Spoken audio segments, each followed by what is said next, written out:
Okay. So the first question coming up is related with IUPAC. What is the sum of positions assigned to bromine while numbering the parent chain in the below compounds? So only the numbering part we are supposed to understand. Rest nomenclature should be fine. So in the first case, the numbering will start from what?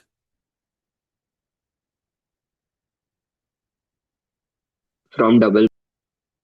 From the double bond, because double bond has priority higher than the bromine or halogen atom, which is at the least priority level. Also, will the numbering start as from the double bond 1, 2, and move in the anti-clockwise direction? No, sir. No. So how do I number it? Clock. Clockwise. And what is the reason for that? Because the Lowest substituent numbering groups will rule. also get lowest priority. Okay. So now if I number from here as 1, 2, the bromine would get the number 3. Correct? Now analyze the first scenario. When we numbered the double bond and in the anti-clockwise direction, the substituents were getting the position 1 and 6, the methyl and the bromine. And when I moved in the clockwise direction, I'm getting the substituent position as 2 and 3. Now, if we talk about some of the locants, of course, some of the locants 2 plus 3, 5 will be lower than 1 plus 6, which is 7. But there is a rule that the first substituent should get the lowest number, and then the sum of the locants need to be analyzed. मतलब इस case में जब आप numbering कर रहे हो तो पहला सब्स्टिट्यूएंट को लोवेस्ट नंबर मिलना इंपॉर्टेंट है. मतलब the numbering correct will be anti-clockwise direction and not the clockwise direction. This is an important rule of the nomenclature. So एक बार फिर से रिपीट कर रहा हूं. Of course पहला कॉन्सेप्ट है the numbering should be done from the double bond, and theoretically it should move in the clockwise direction because the sum of the locants would be lower in the clockwise. But पहला substituent जो है उसको lowest number मिलना जरूरी है. मतलब 1 and 6 versus 2 and 3, we would select 1 and 6 despite the sum of the locants being higher than 2 plus 3. So this is one very important rule of the nomenclature related to the substituents and the sum of the locants numbering. So here the bromine is getting the position 6. Now moving to the second one. यहाँ पर भी double bond से numbering clockwise या anti clockwise? Clockwise. अब problem नहीं है because either ways you are getting the numbers as 1, 2 and 3. मतलब पहले सब्स्टिट्यूएंट को 1 नंबर मिल रहा है, वो आपको ऑब्जर्व करना है. ठीक है, नेक्स्ट में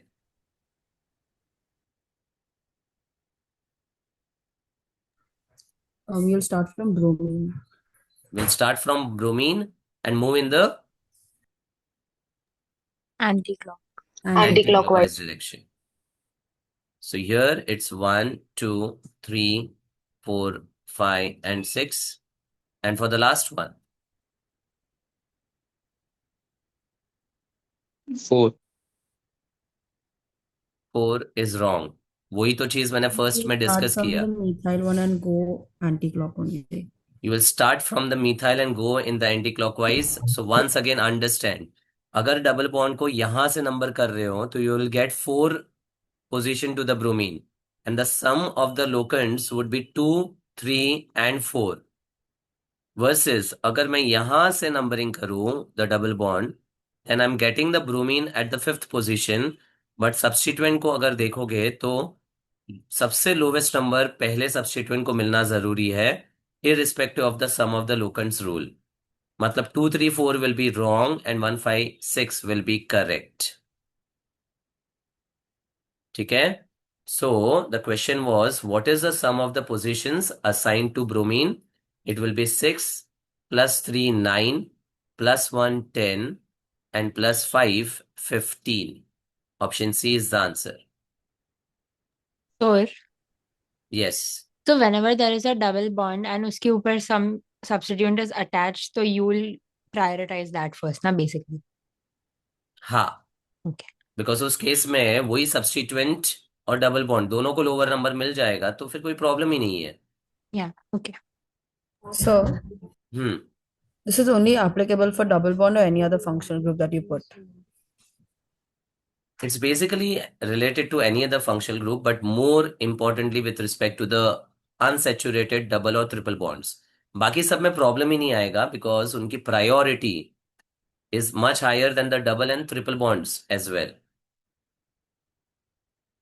समझा? Okay. तो Yeah. यहाँ पे the hint is first substituent.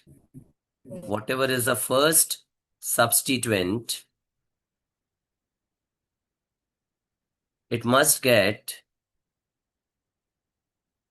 lowest number. Lowest number.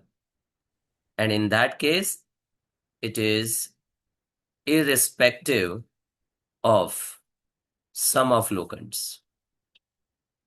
So simply put in words, lowest number is given priority over the sum of the locants. Yes, Ritansha, you can ask your doubt. So if we have only cyclohexane here, Hmm. तो will we give it first to methyl and then उधर से लेंगे and then go on to bromine, or will we take See, low? cyclohexane में problem ही नहीं है ना, because we don't have any double bond. तो जैसे फोर्थ वाले स्ट्रक्चर में विदाउट डबल बॉन्ड में करूं, तो it will be simply numbered from the bromine because the substituents are getting lowest number. Okay. तो उसमें तो नंबरिंग का फंडा ही चेंज हो जाएगा ना. Okay. So this will be very important only for cyclic rings with a double bond, and a rule stating that lowest number to the first substituent gets the priority when we compare with the sum of the locants. I hope I made it clear. Please add these two examples, especially the first and fourth, in your synopsis when I share the slides with you. Whenever something new concept या कुछ नया मैंने अगर discuss किया है, please उसको add करके रखो and make a proper note of that. Next, what is the correct molecular formula of the following compound? The compound is the structure of the cholesterol. अब यहाँ पर how do we get the molecular formula of such complex compound? Are we going to actually count the carbon, hydrogen, oxygen, all of them? You just need to count carbon and then you can do via DU, right? For the double bond. Super. So the hint, जो भी question का thought process है मैं side में लिख रहा हूं. Count number of carbon and get molecular formula via DU. Okay, so let's apply first. Carbons कितने हैं? तो when we talk about this cyclic ring, cyclohexane, इसका 6 कार्बन हो जाएगा. Yeah. Then this is 6. Then this is 7th carbon as a substituent. Yeah. अब जो ring fused है उसके टोटल एक्स्ट्रा कार्बन कितने हैं? 4. 4 ही काउंट करेंगे. 4. फिर अगेन ये वाला 4. फ्यूज्ड रिंग है तो यू विल काउंट 4. 4. ठीक है, यहाँ पे 1 लिखता हूँ, मतलब you are suppose to count it as 1, है ना. यहाँ पे एक सब्स्टिट्यूएंट है 1. फिर ये 5 मेंबर्ड रिंग का कॉमन 2 कार्बन है तो you will count 3. And this is 1 2 3 4 5 6 7 8. मतलब ये पूरा जो है वो ऑक्टाइल ग्रुप है. कितना हो रहा है? 27. करेक्ट. तो 27 वाला एक ही ऑप्शन है, तो आंसर तो मिल चुका है ऑप्शन ए. अब मान लेते हैं कि 27 के 2 ऑप्शन होंगे, तो हम क्या करेंगे? DU is DU का 5. concept. Now DU is equal to number of cyclic rings or the pi bonds. Or नहीं, plus, sorry. Number of cyclic rings plus the pi bonds. I repeat, DU is the degree of unsaturation, which is equal to number of the cyclic rings along of with the pi bonds. Just identify that and you have got your pi. answer. तो rings आपके पास 4 है, pi bond 1 है, मतलब du की value हो गई 5। Correct. अब C27 में what would be the saturated formula? H2N 58. 2. H2n + 2 मतलब 56, 56. और ऑक्सीजन 1 है, वो तो आपको दिख रहा है।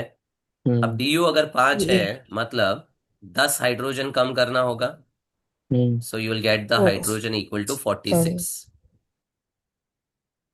So 1 du was equal to decrease of 2 hydrogen atoms.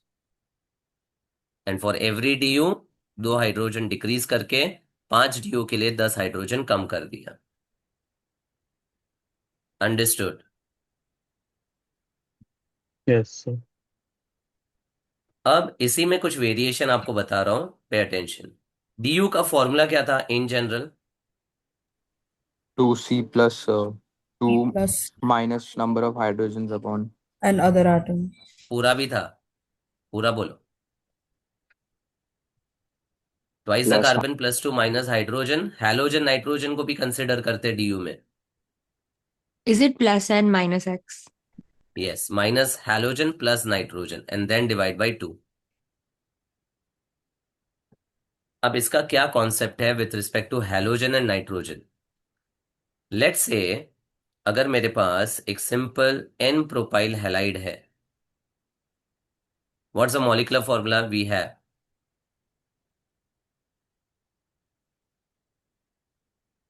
Propyl का C3H7 और H7. क्लोराइड का Cl। अब इसको मैं du से करना चाहूँ तो इसका du तो 0 है। तो कार्बन्स जब आप काउंट करोगे तो उसके corresponding you will get the saturated formula as H8। But then हम क्या करते हैं, हैलोजन जब इंट्रोड्यूस करते हैं तो एक हाइड्रोजन कम करके हैलोजन इंट्रोड्यूस करेंगे। मतलब ऑक्सीजन एटम्स जब रहता है तो हम हाइड्रोजन को अफेक्ट नहीं करते क्योंकि हमारे du में ऑक्सीजन आता ही नहीं है। बट हैलोजन आएगा तो remove 1 hydrogen and replace it by halogen. And then let's say I have CH3 CH2 CH2 NH2। अब मैं अमाइन पे आ गया, नाइट्रोजनस कंपाउंड। तो इसका फॉर्मूला CnH2n+3 है ना, और N था C3H9n, you recollect? Yes, sir. तो वो मैंने डायरेक्ट फॉर्मूला तो दिया है, बट du के थ्रू अगर मैं देखना चाहूं तो 3 कार्बन du 0 है, C3H8 होगा। अब इस केस में जब आप एक नाइट्रोजन रिप्लेस करोगे हाइड्रोजन से, Add तो हाइड्रोजन निकालना नहीं है, हाइड्रोजन ऐड करना है, तब जाके ये 8 का 9 होगा। The point two conclude over here is, ये du का फॉर्मूला ही आपको कॉन्सेप्ट दे रहा है कि हैलोजन जो है वो हाइड्रोजन को सब्ट्रैक्ट करता है, नाइट्रोजन हाइड्रोजन को ऐड करता है to get the molecular formula. Am I clear on that? Sir, Yes, could you sir. repeat the second example का explanation again? I will just summarize for you. For oxygen atom, no hydrogen consideration, मतलब हमने कोई भी hydrogen को change नहीं किया। Halogen के लिए tell me what I did? you Reduce reduce number one of hydrogen atom. Decrease 1 H for every X halogen. Am I clear on that? और अगर आपके मॉलिक्यूलर फॉर्मूला में नाइट्रोजन increase है one H. तो you increase 1 hydrogen for every nitrogen. This is to get molecular formula directly. तो अगर इस cholesterol में मान लो 2 हैलोजन होता और 4 नाइट्रोजन होते, देन कितने हाइड्रोजन का चेंज आता? You'd add 2. plus 2. Because for 2 halogen 2 hydrogen कम करना होता, एंड 4 नाइट्रोजन के लिए 4 हाइड्रोजन ऐड करना होता। इफेक्टिवली 2 हाइड्रोजन यहां पर आप चेंज करते, यानी 46 would have change to 48। So oxygen के लिए डू नथिंग, हैलोजन के लिए डिक्रीज 1 हाइड्रोजन, एंड नाइट्रोजन के लिए increase 1 hydrogen. I hope I have made it clear with all the details written on the slide. Yes, sir. Yes, sir. Great. So please understand these questions I have taken so as to build up concepts where if the questions become tougher, you are able to crack them. ये कोई similar questions नहीं consider कर रहा हूं मैं, थोड़े new questions है and थोड़े high level questions है, which will build up your concepts better. Next, which pair of molecules represent correct set of homologues? What will you search for homologues? What is the hint? Isomers. They are isomers और कुछ? Carbon skeleton. Like number of carbon should be same. Is it? Homologues are not number of carbon remaining same. So differing by the CH वाला unit. Differing by CH2. Differs by a methylene group. And they are the compounds from the same family having the same molecular formula and same functional group. Same family, same general C. molecular formula and same functional group. अब ये hint के साथ बताओ what's the answer. C. B.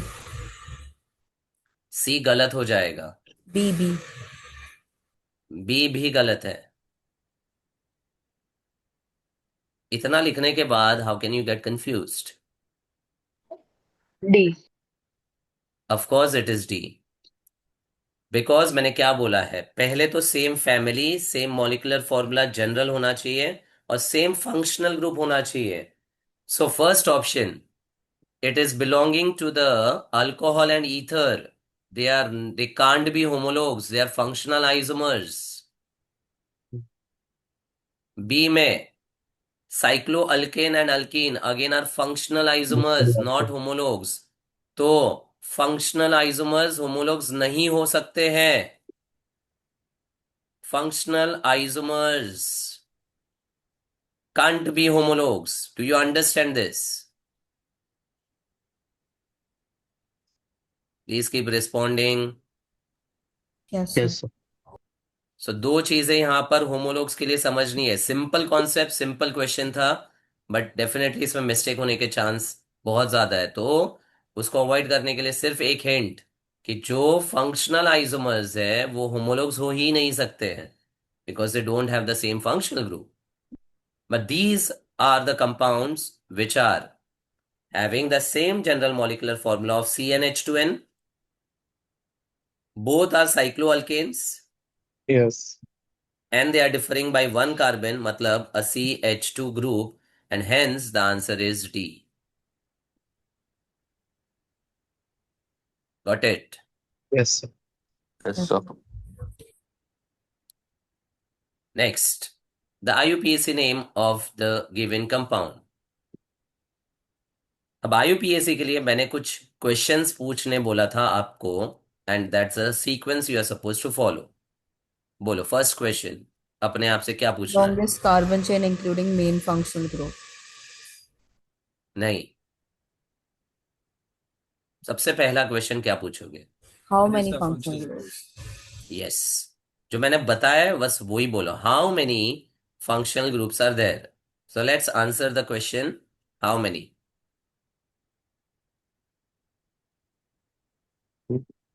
Two. 2. Cyano and the alcoholic group. Yes. Then second question, Substituents. Substituent No, longest carbon chain including main function group, no? पहले तो priority check करो.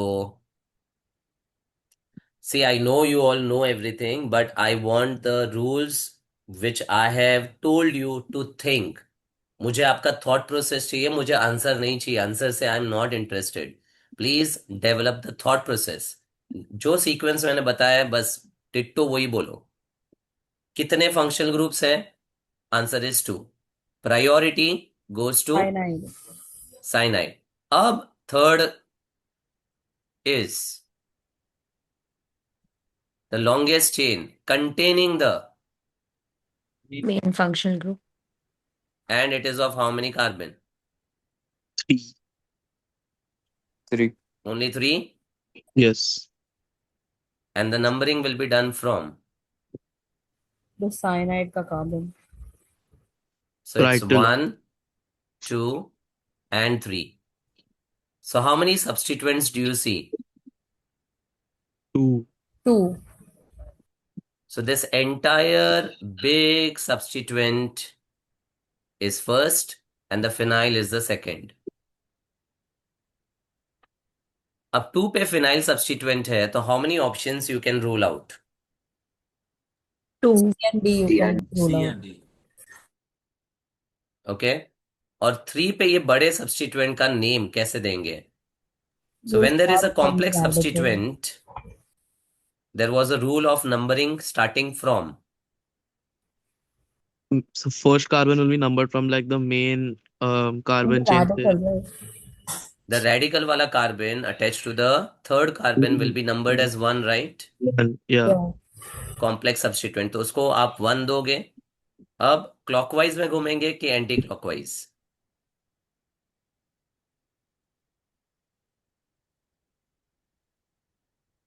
Clockwise में जाओगे तो you are getting 3, 4, 5. Hmm. Anti clockwise में जाओगे Same 3, 4, 5, but Same methyl. No, ही है. but then over there you'll have a hydroxymethyl also. So then Yeah. you have to take according to that. Yes. So यहाँ पर ये complex substituent आ रहा है. So complex के अंदर I can say another complex substituent. Yes.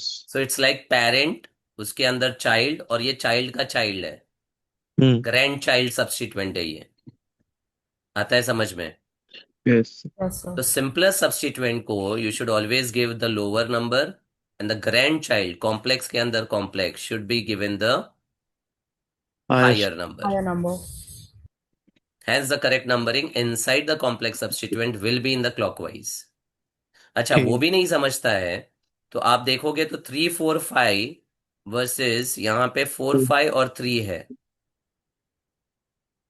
Hmm. तो आपने क्या देखा? 3 and 4 is associated with dihydroxy, and fifth वाले पे हाइड्रोक्सी मिथाइल कॉम्प्लेक्स सब्स्टिट्यूएंट का नंबर है, Hmm. and the parent inside that is cyclohexyl. Hmm. So the correct answer is A. A.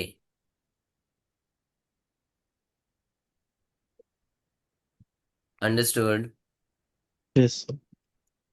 तो यहाँ पे in case of complex substituent, in case of complex substituent, जो मैंने rule दिया था, numbering must start from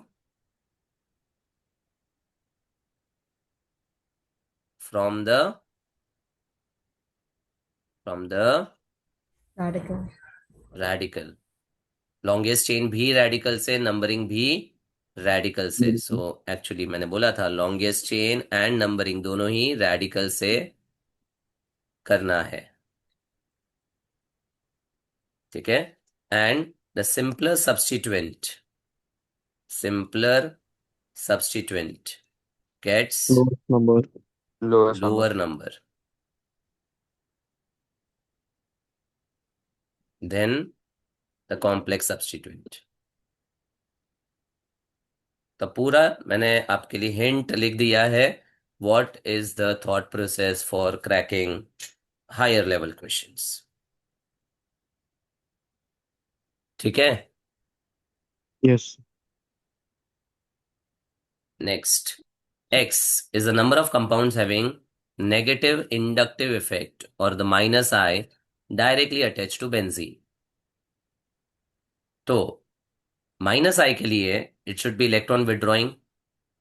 What is the Yes. thought process for a minus I? Hint क्या है? हाँ? Non-metal functional group.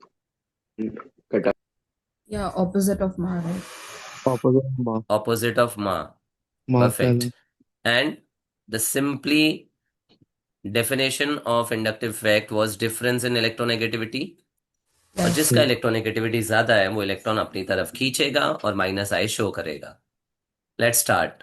Sulphonic acid Yes. Minus I. Cyanide minus. Yeah.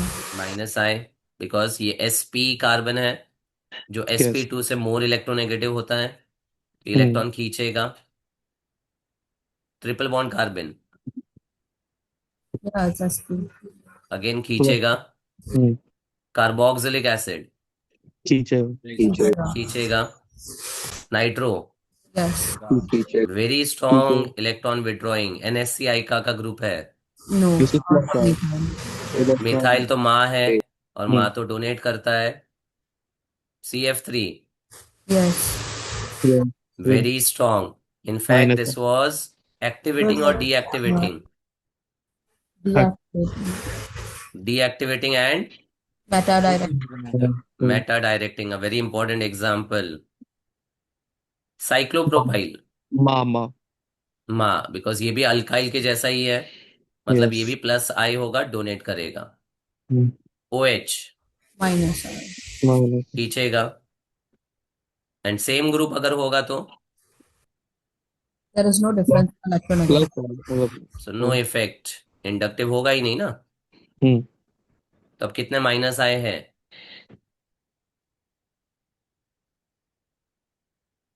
7. 7 is the answer. Got it? Yes. Next, which of the following hydrocarbon has the lowest dipole moment? What do you think when a question of dipole moment comes? Vectors. Yeah, Super. electronegativity का difference. Draw vectors. Yes, electronegativity difference वगैरह सब बराबर है. But आपका main hint क्या है? Vectors draw करो. Yeah. जैसे मैंने सिस और ट्रांस में ऑलरेडी बताया था. Hmm. So 1-butene is the terminal alkyne. Yes. Will it have a dipole moment? Yes. Yeah. Yes. Because the sp carbon and sp3 carbon have a difference in electronegativity. मतलब इसका Yes. net dipole will be towards the triple bond carbon. Yes. Then but 1 in 3 ine. 1 2 3 4 1 पे इन है 3 पे आइन है. क्या इसका कुछ भी डाइपोल होगा? There will be, but it will be very less. हाँ होगा. मेन होगा या नहीं होगा अगर बात करें तो डबल और ट्रिपल में भी तो डिफरेंस ऑफ इलेक्ट्रोनेगेटिविटी है और Yeah. ट्रिपल ज्यादा इलेक्ट्रोनेगेटिव. मतलब there will be some dipole. We Yeah. don't want the value, but we want whether it will have or not. But 2i. No, it will cancel. Cancel. Superb. ये symmetrical structure है तो इसका dipole towards triple bond, इसका भी dipole towards triple bond. Cancel. Equal and opposite mu will be equal to 0 और हमें lowest चाहिए था. मिल चुका है answer option C. So what can you talk about the cis-butene? PH3 is on same side. The same side मतलब the dipole will be Dipole like is this. Yeah, and they don't cancel. In fact, they will add up. Add up तो of Yeah. course इसका mu काफी ज्यादा होगा. Hmm. I'm so sorry.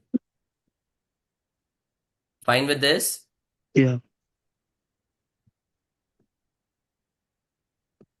Then the dipole moment of cis 1,2-dichloroethene.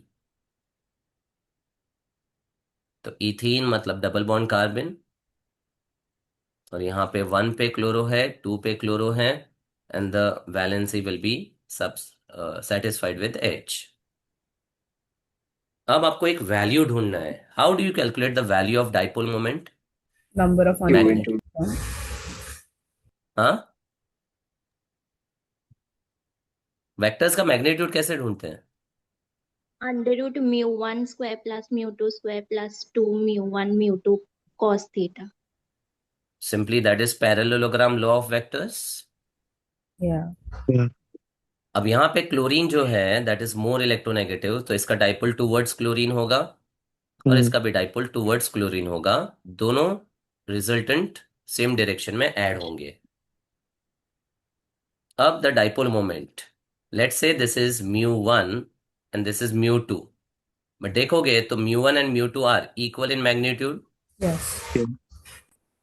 When I apply the parallelogram law of vectors, it will be root of mu1 square plus mu2 की जगह वापस mu1 square लिख सकते हैं plus 2 mu1 and again mu1 and cos of the angle between the vectors.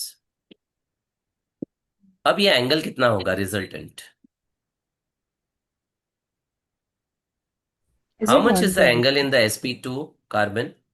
120, I think. So when the two vectors are at 120 degree, the resultant will be at what angle? 60 degree. 60 Yes, degree. 60 full and degree. magnetic. Bisect हो जाता है. मतलब इस dipole को जब आप extend करोगे यहाँ पर, तो ये जो एंगल बनेगा that angle will be 60 degree. 60 degree. Angle bisector. So this cos 60 degree. And how much is cos 60? Half. Half. Half. वो 2 कैंसिल ऑफ हो जाएगा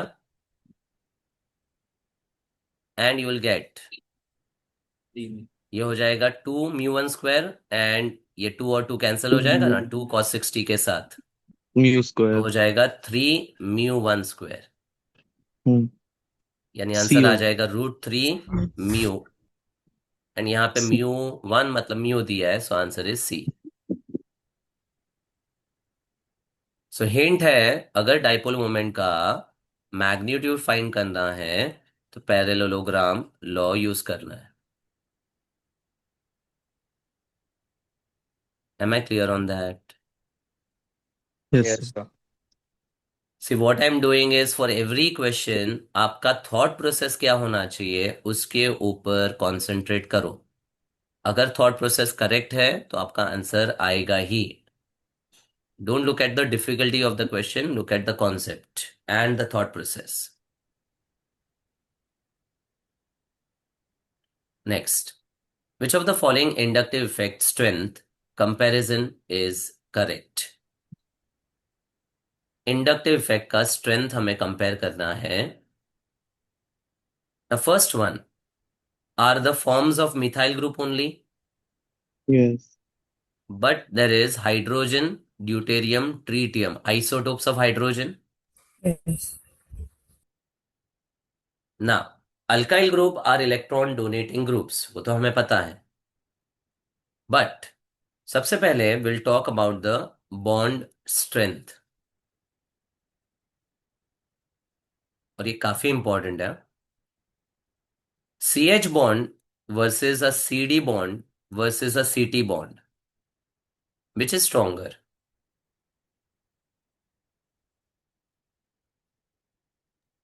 CT. Yes. Heavier.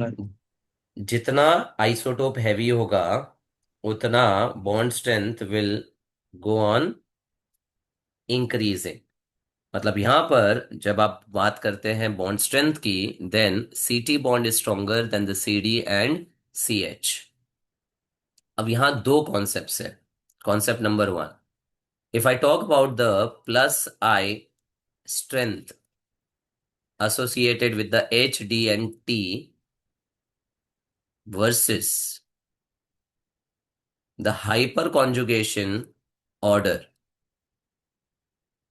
when they are attached to the benzene, तो क्या है इन दोनों orders में relation? Now the plus I strength is directly dependent on the bond strength. Bond. ठीक है, और जितना बॉन्ड का स्ट्रेंथ ज्यादा होगा उतना वो इंडक्टिव इफेक्ट स्ट्रॉन्ग एग्जिबिट करेगा। मतलब inductive effect for a CT3 methyl is better than CD3 methyl is better than a normal methyl। Normal मतलब H वाला मिथाइल, तीनों मिथाइल ग्रुप है। समझा? Yes. Yes, sir. बट जब हम हाइपर कॉन्जुगेशन में बात करते हैं, the best example is toluene. तो व्हाट इज हाइपर कॉन्जुगेशन का डेफिनेशन या कंडीशन बता दो। There is sp3 carbon Bonded sigma to bonded with sp2. sp2, और इसका जो H है वो Alpha. यहां से डीलोकलाइज करके यहां पर जाता है। तो Yes. इसका बेटर हाइपर कॉन्जुगेशन होने के लिए CH bond easy to break होना चाहिए। तो अब बताओ किसका हाइपर कॉन्जुगेशन बेटर हुआ। CH3. CH वाला. तो हाइपर कॉन्जुगेशन में मिथाइल वाला normal group will show better hyperconjugation than CD3 and CT3. Order is inverse. Am I clear on this? Yes, sir. Hyperconjugation में the fundamental concept is CH का breakdown. Precise strength के case में it is related with the strength of the overall group. समझा Yes. Yes. everyone? So this is very very important. एक नई चीज समझ में आई आपको? ठीक है। Hmm. Now, what I'm doing is definitely extra as compared to what we have done. So, हमने कॉन्सेप्ट्स पढ़े हैं लेकिन इसका एप्लीकेशन थोड़ा हाई लेवल पे जाकर हम डिस्कस कर रहे हैं। तो ये सब ऐड करते जाना। If the paper is really tough, all this thing will be really important. If the paper is average, whatever we have discussed, वो तो नॉर्मल लेवल, नॉर्मल से हाई तक हम चले ही गए हैं, अब हाई से हायर जा रहे हैं। ठीक है, so keep on adding the concepts. Yes Hitansha. Can you just explain this once again? I'm not getting it. So inductive effect depends on the bond strength. Let me just write over here for the easy thing. Plus I is dependent on the bond का strength. जितना bond strength ज़्यादा होगा उतना the plus I will be better. Hence, since the CT bond is stronger, the CT3 का overall plus I will be better than the CD3 and CH3. But hyperconjugation में it is the delocalization of the sigma electron to convert it into pi bond. Sigma pi conjugation बोलते हैं कि नहीं बोलते हैं? तो वहां पर ease of H का breakdown, CH breakdown will determine the hyperconjugation order, and that is why the CH का hyperconjugation will be better than the CD3 and then the CT3. Okay, got it. Thank you. So, which of the following inductive effect strength is correct? ये गलत हो जाएगा।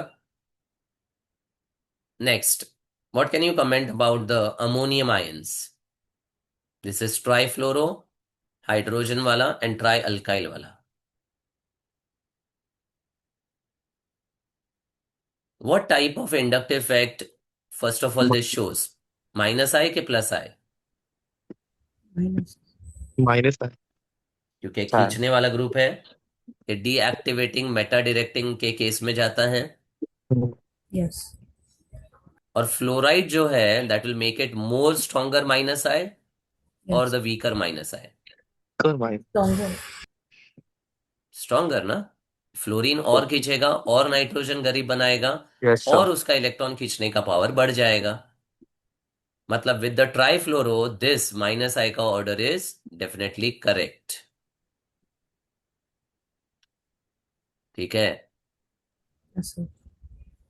Yes, sir. अब सी वाला भी देख लो।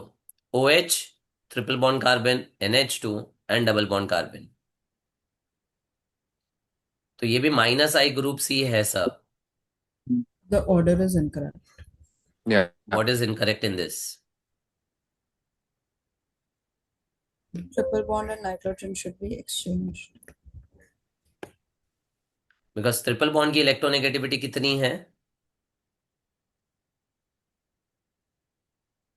sp carbon 3.3 and उसका 3.3 is है। 2.8. नाइट्रोजन का 3.3 से कम है या ज्यादा है? It's 3 for it's nitrogen. 3। And double bond carbon का 2.8. 2.8. 2.8। So is the order correct of electronegativity? Yeah. Yes, तो ये भी करेक्ट है। अब इसमें एक से ज्यादा ऑप्शन मैंने करेक्ट रखा था, तो आंसर इसका बी और सी दोनों है। Okay, so 2 answers are correct, B and C both. And D वाले में now they are ammonium ions but nitrogen, phosphorus और आर्सेनिक डाउन द ग्रुप में दिया हुआ है, ग्रुप 15 एलिमेंट्स।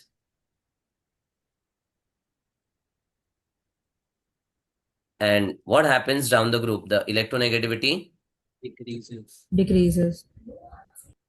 तो ज्यादा माइनस आई नाइट्रोजन का होना चाहिए, बट यहाँ उल्टा ऑर्डर दिया है, तो ये डेफिनेटली इनकरेक्ट हो गया। So, can you do this option D according to bond strength as well?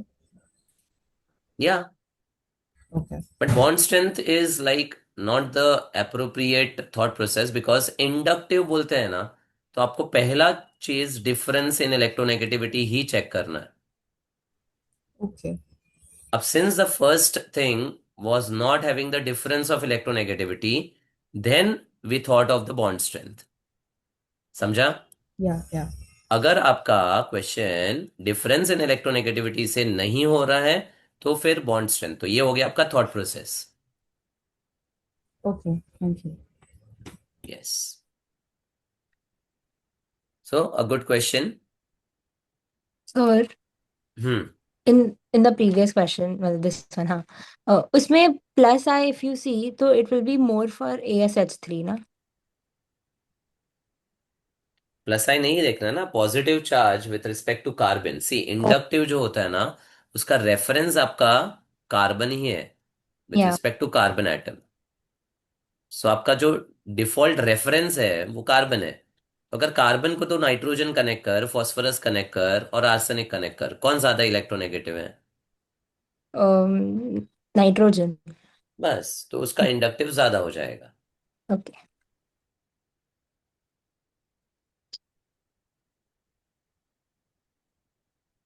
Coming to the next, what is the correct stability order of different resonating structures of carbamic acid, which is NH2 bonded to the COH? चार structures दिए। Now to identify the stability order for resonating structures, we have certain set of rules which we are supposed to follow. Most stable is the one that's neutral. Super. Neutral will be the most stable. तो सबसे ज्यादा stable तो समझ में आ गया होगा, कौन सा है? Second one. One. लेकिन Doesn't सेकंड तो order. हर एक ऑप्शन में है, तो हम ऑप्शन तो रूल आउट नहीं कर सकते हैं। Then you Next. see the charge one. The minus charge should be on more electronegative atom. Correct. And negative charge oxygen पे फर्स्ट में, थर्ड में, फोर्थ, सब में है। Yes, but in third there is plus on nitrogen, which is again bad. So Plus and on fourth में nitrogen is plus on bad. oxygen. No, plus on oxygen is Oxygen is bad. Yeah, fourth is Even Fourth nitrogen is- is relatively more electronegative, right? I don't know. Now यहां पर एक और चीज आपको देखना है, complete octet rule. oh, positive charge के पहले आपको एक कंप्लीट ऑक्टेट रूल देखना है। Let me go through the rules. These are the rules you will follow.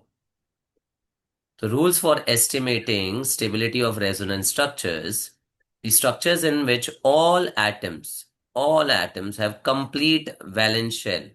Complete valence shell मतलब उसका octet complete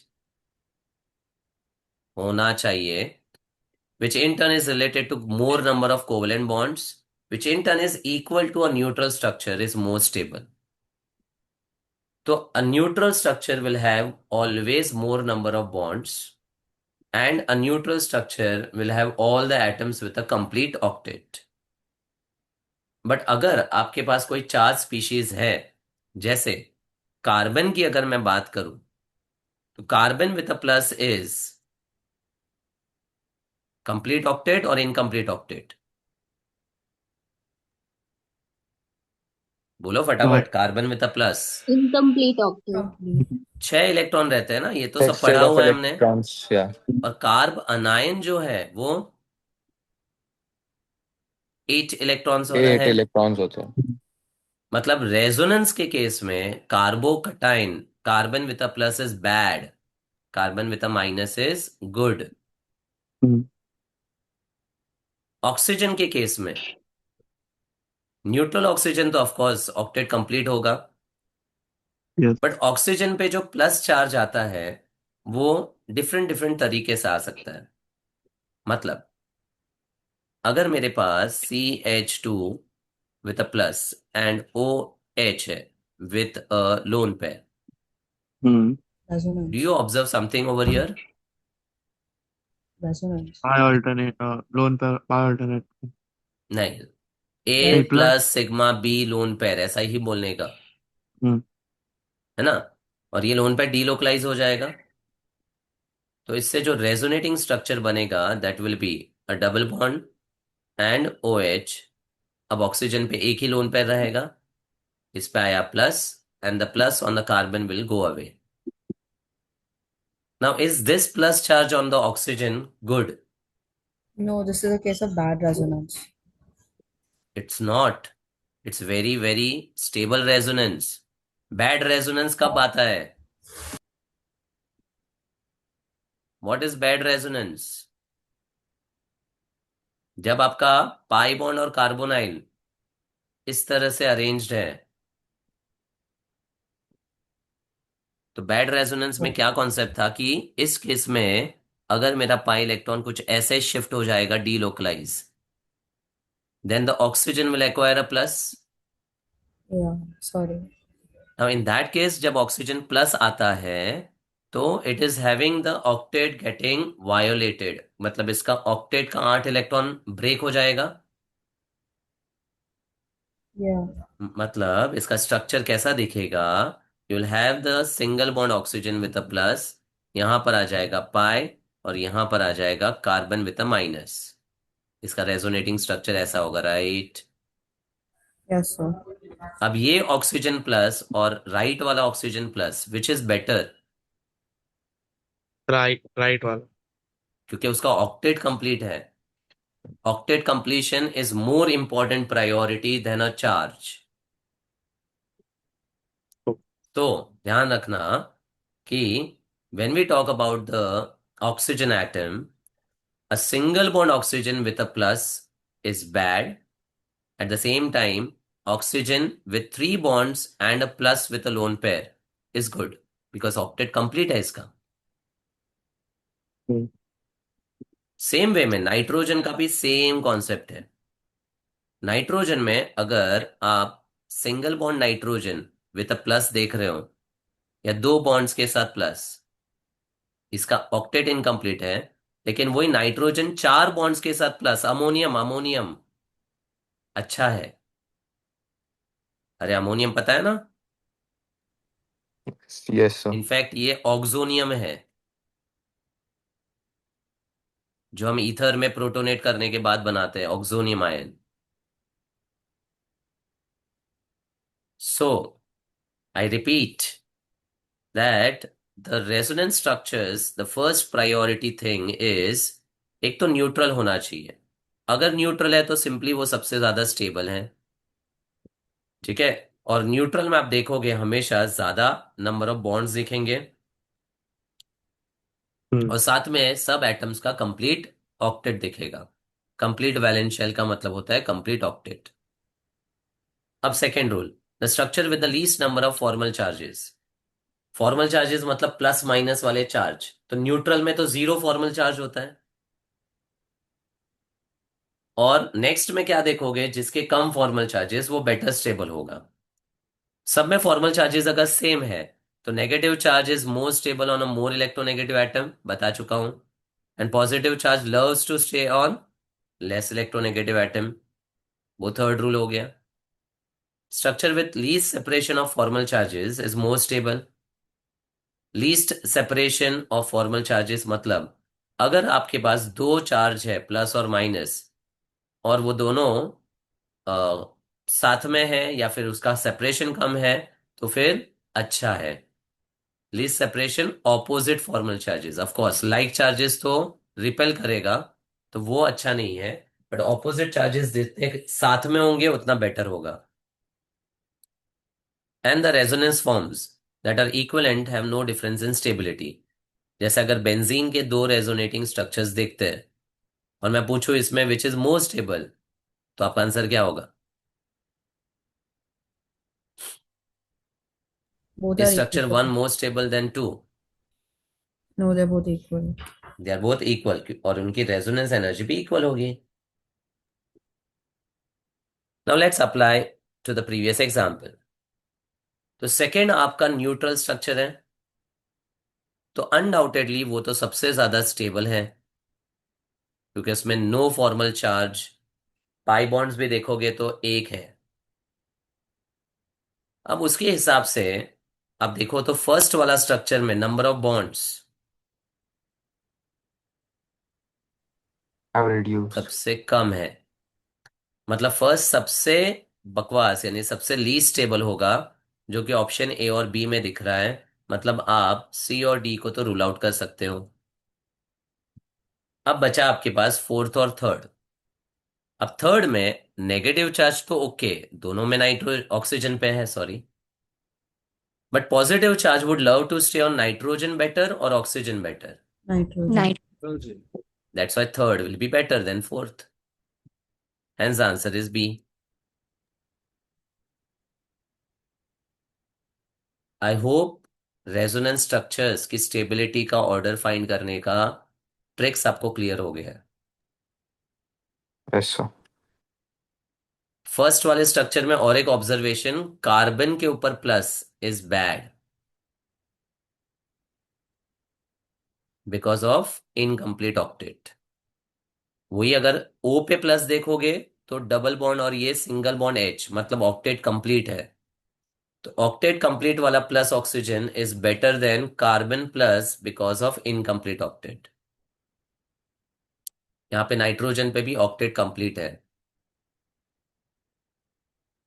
समझा?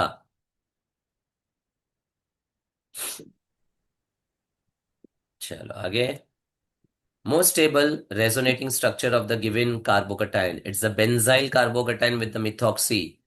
अब अगर रूल्स क्लियर है तो सोच समझ के बताओ सबसे स्टेबल रेजोनेटिंग स्ट्रक्चर कौन सा?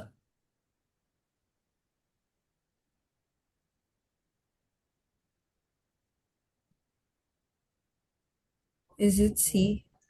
It is C. And can you tell me the hint? How did you think? The plus is on oxygen with double bond, so its octet is complete, and the other ones have carbon by plus.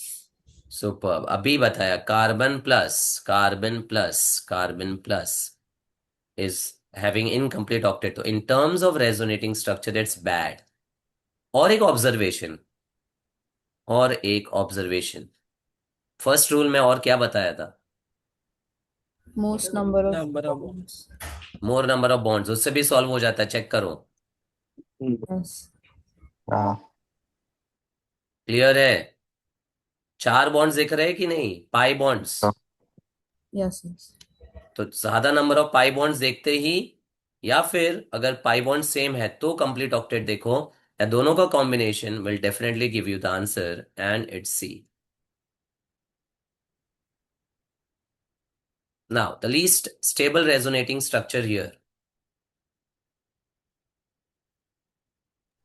Pi bond से हो सकता है?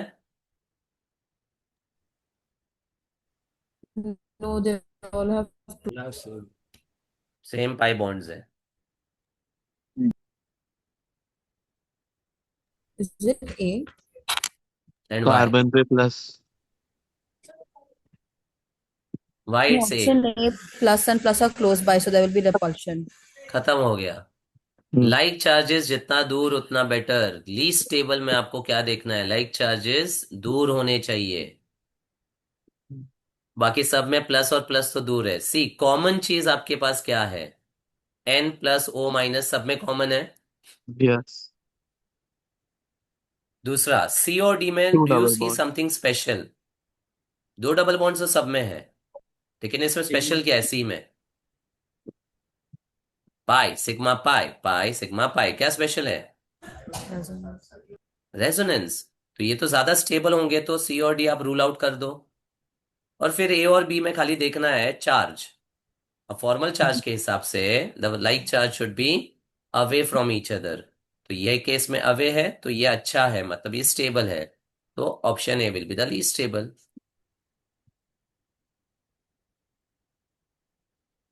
Clear?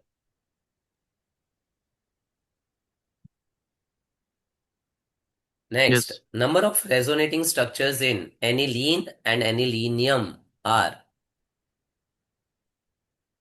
B. how many Rs? Hmm aniline में तो पता ही है कितने होते हैं, 5. 5। और एनिलीनियम में भी 5 होते हैं?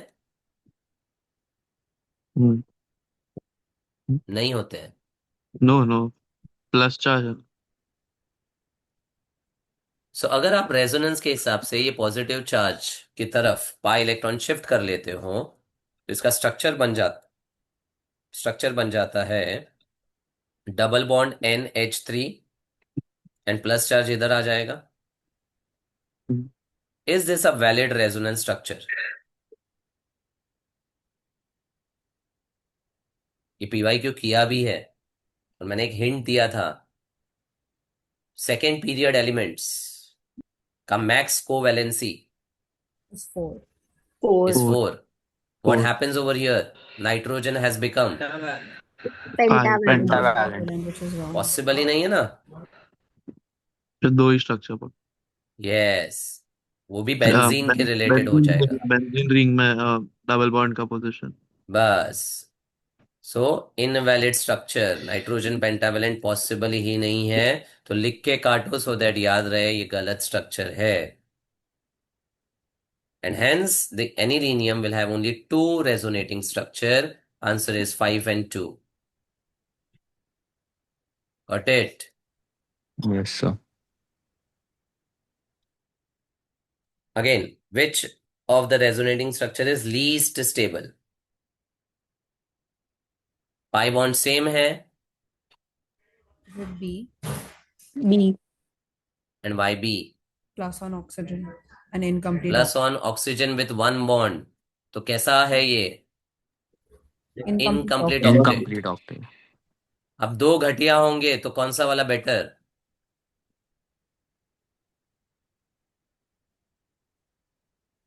सो वाह वाह में जब मैं बोलता हूं वाह, बोथ आर यूजलेस, बट जब 2 यूजलेस है तो विच is better? Come Arise. Useless is better ना। Hmm. So why I am saying this is, यहाँ पे कार्बन भी इनकम्प्लीट ऑक्टेट है, लेकिन अगर कार्बन में भी इनकम्प्लीट ऑक्टेट है, नाइट्रोजन में भी है और ऑक्सीजन में भी है, तो कौन सा बेटर हुआ? Carbon. Carbon. Carbon, because positive charge still will love to stay on a less electronegative atom. Do you understand that? Yes, sir. ठीक है, तो लीस्ट स्टेबल यहां पर बी है because of oxygen with a plus. तो याद रखना, oxygen 3 bonds with a plus is better than only one oxygen, मतलब oxygen with 1 bond and a plus. This stability rule is very important for you to always observe. अरे understood? Yes. और incomplete octet of carbon is better than nitrogen is better than oxygen. This is another thing what we observed.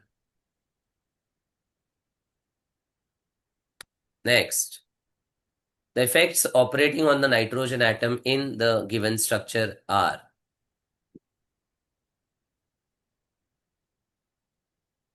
this is dimethyl aniline substituted with ortho dimethyl groups.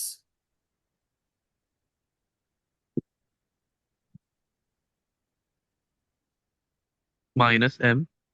Pi alternate lone pair. Is it minus m then? This is किसके जैसा, पापत के जैसा कि NaCl का के जैसा? पापत के ऐसा एनिलीन का Best सब्स्टिट्यूएंट्स भी था। Vanillin, ये sorry. So plus M, sorry. लेकिन एनिलीन के केस में जब आपके पास दो मिथाइल ऑर्थो पे होता है, Inductive effect भी. ऐसा नहीं कोई इफेक्ट मैंने बताया हुआ है बेसिक स्ट्रेंथ के रिलेटेड। सो द प्लेनारिटी जो प्लेनार में नहीं, मतलब सेम प्लेन में नहीं होता है वो। Yeah. मतलब Sip सिप इफेक्ट लगता है कि नहीं? effect. Sip effect. So, तो सिप इफेक्ट क्या करता है? ऑर्थो सब्स्टिट्यूटेड एनिलीन्स को सबसे हम worst सबसे stable. कम लीड वीकेस्ट बेस बनाता है। Yes. ओके, अब this is an exceptional case to the rule. क्यों? समझो, ऑर्थो पे दो सब्स्टिट्यूएंट तो है ही, but even on the nitrogen there are two methyls which will make the four methyl groups repel between each other. तो यहां पर the two methyl groups exhibit the SIR effect and not the SIP effect. SIR effect क्या करता है? और ये तो जो कुछ प्लेन है rotates. नाइट्रोजन का वो it रोटेट कर देगा। rotates the plane. अब प्लेन रोटेशन की वजह से जो लोन पेयर कॉन्जुगेशन में था Is no longer उसका in कॉन्जुगेशन अब conjugation. ब्रेक हो गया। कैन आई से SIR इफेक्ट लगने से the lone pair of nitrogen is not in conjugation? Yes. और अगर कॉन्जुगेशन में नहीं है तो It's क्या ability to आपका प्लस एम protonation. इफेक्ट लगेगा? नहीं. तो एक्सपेक्टेड आंसर था प्लस एम, लेकिन ये नहीं है क्योंकि सर इफेक्ट लगा। तो इसका आंसर अब Plus. प्लस आई। मैंने आपको RI ट्रिक बताया हुआ है। अगर मेरे बेंजोइक एसिड पे NH2 लगता है तो what do we write over here for R and I? बताओ जरा। Plus R minus I. Plus R minus I लिखते हैं ना, क्योंकि नाइट्रोजन मोर इलेक्ट्रोनेगेटिव है तो इंडक्टिव से खींचेगा, रेजोनेंस से डोनेट करेगा। अब इस केस में रेजोनेंस से डोनेट तो नहीं कर रहा है लेकिन इंडक्टिव से खींचेगा तो सही। मतलब जो इफेक्ट ऑपरेट कर रहा है वो अगर प्लस एम नहीं है तो उसका माइनस आई इफेक्ट हो जाएगा। अरे Yes, sir. अंडरस्टूड। अब इससे एक बहुत मिलता जुलता क्वेश्चन बता रहा हूं कि अगर आपके एनिलीन में ये NN डाइमिथाइल एनिलीन है और दो मिथाइल ऑर्थो पे है वर्सेस अपना नॉर्मल एनिलीन है और दो मिथाइल आजू बाजू, और मैंने पूछा आपसे बेसिक स्ट्रेंथ किसका ज्यादा?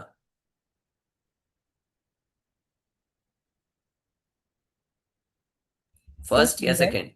This First one.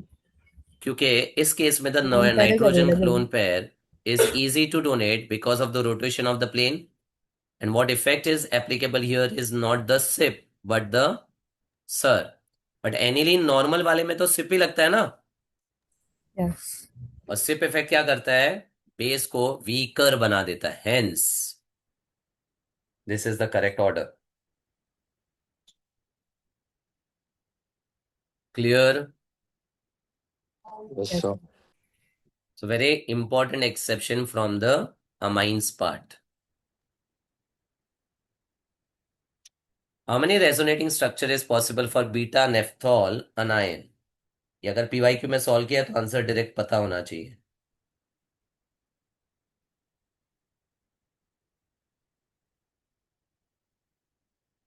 नहीं? See this. Beta nephthol, we have discussed this in the amines का last part, डाइस के टाइम पे। अरे डू यू रिमेम्बर और not? Yeah, so the azo अजो compound. कपलिंग बीटा नेफ्थॉल में कहाँ पर होता है? OH के लेफ्ट पे या OH के राइट पे? The one closer to the ring. This one, star mark. और अल्फा नेफ्थॉल होगा तो The para position is available in that. Yes. So ये दो कॉन्सेप्ट मैं आपको ऑलरेडी बता चुका हूं which are suppose to remember कि बीडीसी में अगर कपलिंग होगा तो यहां पर अल्फा नेफ्थॉल के केस में आएगा और बीटा नेफ्थॉल में यहां पर। अब beta naphthol is acidic in nature, तो अगर बेस से रिएक्ट करे तो उसका कॉन्जुगेट बेस बनेगा। अब ये नेगेटिव चार्ज कितनी जगह पर जा सकता है उतने नंबर ऑफ रेजोनेटिंग स्ट्रक्चर्स आएंगे। So when you delocalize negative charge, so it will come from this to this position, the bottom position, which will get splitted onto the left position and the right one. And then it will come back to the original structure with the pi bonds की position reversed. And negative charge delocalize करके ये वाला structures भी बना सकता है। Of course ये draw करेंगे तो ही आपको मिलेगा, बट मान लो अगर ये क्वेश्चन आता है, just remember the total number of structures what we are going to get is 9। आने का चांसेस ऑफ कोर्स कम है, लेकिन अगर आया तो आपको ये सारे स्ट्रक्चर्स नेगेटिव चार्ज कहाँ कहाँ जा सकता है उसके डीलोकलाइजेशन को करके ऑब्जर्व करना पड़ेगा। And for the beta naphthol what we have is the number of resonating structure equal to 9। Better to remember. Understood? Yes, sir. Yes. चलो आगे। Relative stability of the resonating structure, quickly, चारों में सबसे ज्यादा stable A. Undoubtedly neutral है। B में क्या problem है? कार्बन पे इनकम्प्लीट ऑक्टेट कार्बन का। सी Yeah. में Plus on ऑक्सीजन पे oxygen. Plus on oxygen with a single bond. हाँ, मतलब प्लस ऑक्सीजन इनकम्प्लीट ऑक्टेट वाला। बी Yes, और sir. सी में कौन घटिया है? C. C. सी।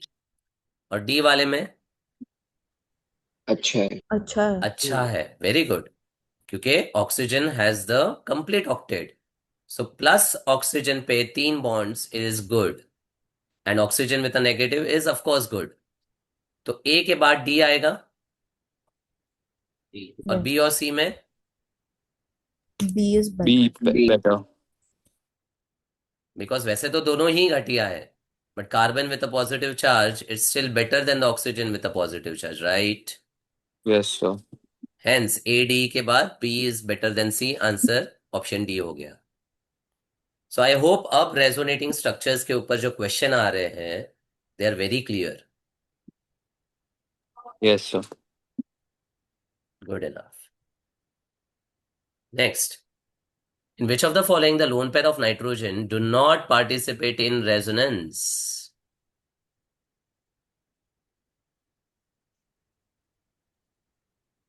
कॉन्सेप्ट बताया हुआ है।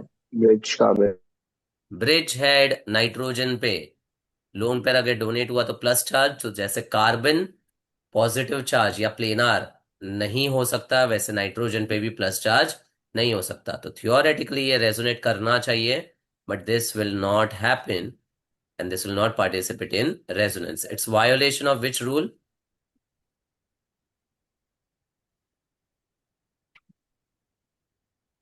Brett's rule ना? Brett's rule क्या बोलता है कि अगर कार्बन पे जो ब्रिज हेड कार्बन या ब्रिज हेड नाइट्रोजन है उस पर प्लस चार्ज आ जाएगा तो the ring will become planar which is not stable. So that is the Bredt's rule.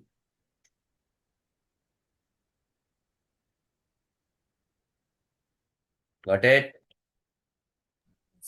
Yes, sir. Next, which of the following will have the longest double bond carbon? Longest carbon carbon double bond. अब longest मतलब it should have what type of character?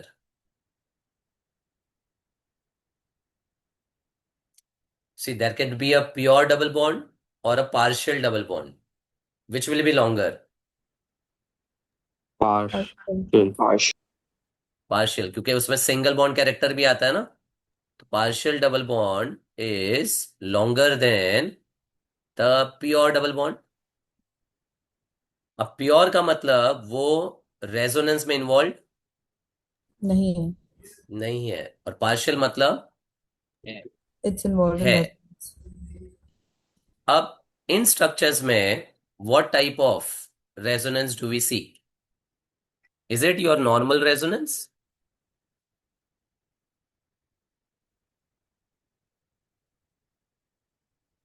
Hyper conjugation का एक और नाम था,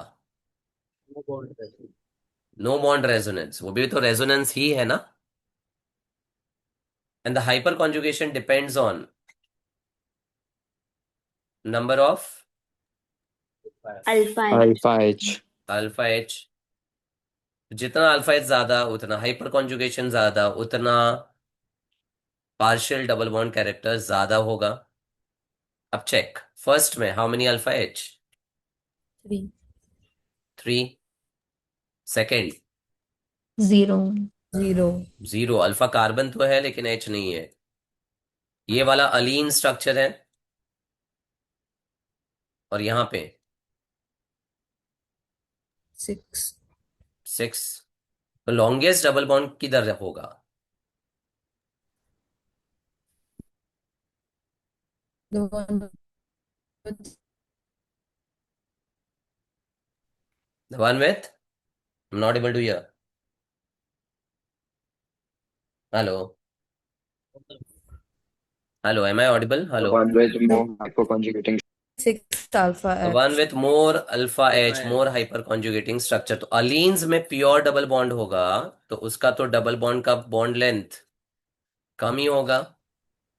और A B और D में D will be the correct answer. With more alpha H, more of the partial double bond character, higher bond length. Clear? Yes, sir. Next, in which of the following pair first compound has more resonance energy than second? जिसकी ज्यादा resonance energy मतलब वो ज्यादा unstable नहीं रे, stable. More the resonance energy, more is the stability. मतलब indirectly क्या पहला स्ट्रक्चर दूसरे से ज्यादा स्टेबल है वो देखना है. फर्स्ट में is it more stable than the second? No. Of course not, because benzene में रेजोनेंस है. Second option No. No, because second one is your famous structure of Thigh. Thiophene which is aromatic, और aromatic ज्यादा stable होता है, तो ये भी ruled out है. Third, Yeah, it's correct. Yeah, correct. This is correct because ये aromatic है और ये नॉन अरोमेटिक है. तो ऑफकोर्स अरोमेटिक नॉन अरोमेटिक से तो More stable. ज्यादा स्टेबल है. तो आंसर तुम सी मिल गया. टी में क्या प्रॉब्लम है? Cross conjugation. सुपर. और ये Extended conjugation. एक्सटेंडेड या linear conjugation, and linear imparts more stability. ठीक है. Next, correct order of bond length will be. अब अगर समझ में आया है, what can you comment on this carbon carbon bond of benzene? Bond. Partial double bond. Good enough. यहां पर cyclooctatetraene is non planar and not aromatic. तो ये जो बॉन्ड है सी वाला और ये जो बॉन्ड है बी वाला, कैसा होगा? Are these pi bonds involve in resonance? No. No. मतलब can I say this is a pure single bond Yeah. And B will be a. Pure pi bond. हो गया सॉल्व. अब बता सकते हो आंसर? सबसे highest Will be C. Will be the pure one, pure single bond, right? फिर Yes. Partial double bond. Partial double bond, फिर Pure double Pure. bond. And then the pure triple bond. समझ में आया कैसे solve करना है bond length? Yes, sir. So C will be the highest, followed by A, B, D. C, A, B, D. Option A is the answer.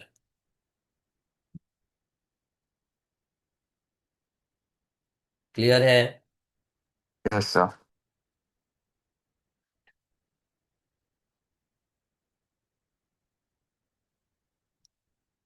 If each resonance structure contributes to the final resonance hybrid of phenanthrene,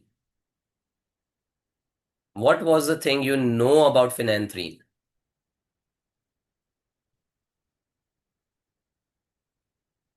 बोलो, phenanthrene के बारे में क्या पता है? Pi resonating structure. And do you see the 5 resonating structures as given? Yes. अब पूछा है लॉन्गेस्ट और शॉर्टेस्ट बॉन्ड phenanthrene में कौन सा है, और आपको ABCDE दिया है। अब इसका एक सिंपल ट्रिक बता रहा हूं। Partial double bond is equal to the number of pi bonds in the RS upon the total RS। तो डिनोमिनेटर तो आपका हमेशा सेम रहेगा, 5। अब A is this carbon carbon bond, तो इसमें double double single double and double, what will be the ratio? कितनी pi bonds है 5 में से? 4. तो 4/5 रेशियो हो गया। अब क्विकली बी में बताओ। सिंगल 1/5. Single One. डबल। समझ में आ रहा है क्या बोल रहा हूं? सी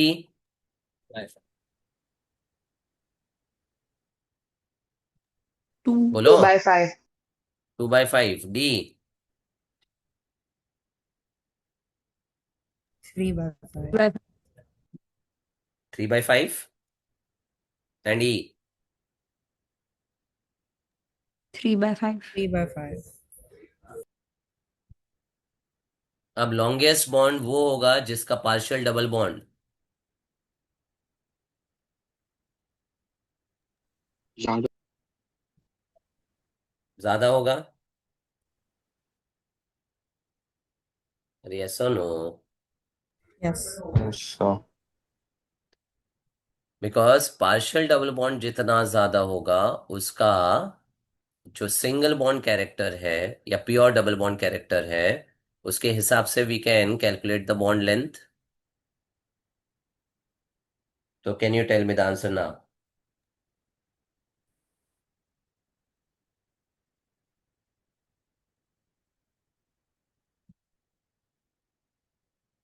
A should be the Longest and B should be the short. A longest, B shortest। No. उल्टा बोल। A shortest, B longest. क्योंकि जितना पाई बॉन्ड ज्यादा उसका बॉन्ड लेंथ कम, जिसका पाई बॉन्ड कम उसका बॉन्ड लेंथ ज्यादा हो जाएगा ना, क्योंकि उसमें सिंगल बॉन्ड कैरेक्टर ज्यादा होगा। अरे यस और नो? तो इन दोनों में से ही आंसर होगा, राइट? मोक्ष Yes. ठीक है, सो आंसर हो गया A will be the shortest because of more double bond character and B will be longest because of less double bond character. तो लॉन्गेस्ट के लिए आपने क्या देखा? Less partial DB character.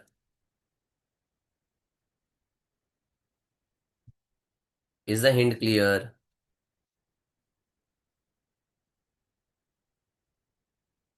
Hello? Yes, sir. Yes, sir. Next, which of the following is unstable at room temperature?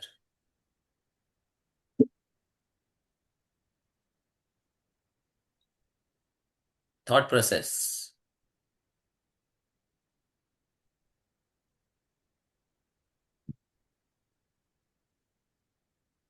अच्छा, इसकी first में what do you aromaticity see? Yes, aromaticity देखना है। तो फर्स्ट वाला तो non-aromatic because that's sp3 carbon. Second is the famous, Propylium Propyl. Third one is anti-aromatic yes, because this boron atom is electron deficient. is incomplete octet atom. And does it have a lone pair? No. No. मतलब इस case में only 4 electron structure हो गया ये, and this is anti aromatic.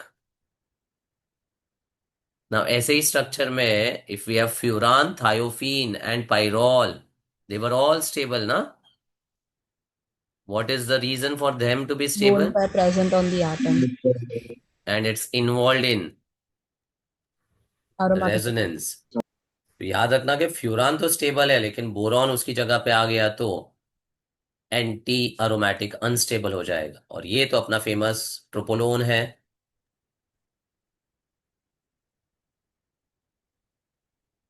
Next, if observed heat of hydrogenation for cyclohexaene and cyclohexaene is x and y kilocalorie per mole respectively, resonance energy of cyclohexaene is 1,4 मतलब ये, and 1,3 मतलब ये। क्या समझ में आता है इन दोनों स्ट्रक्चर में?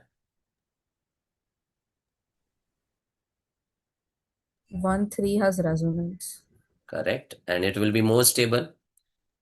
और जो ज्यादा स्टेबल है उसकी एनर्जी Less होती है. कैन आई से x और y में x ग्रेटर है, and therefore resonance energy will be the difference of them, which is x minus y. ये देखो, ये समझेगा आपको। 1,4 का एनर्जी x है, लेकिन 1,3 में एनर्जी y है। तो रेजोनेंस एनर्जी इन दोनों का डिफरेंस होता है, बिकॉज हाइड्रोजनेशन में दोनों साइक्लोहेक्सेन ही बना देंगे।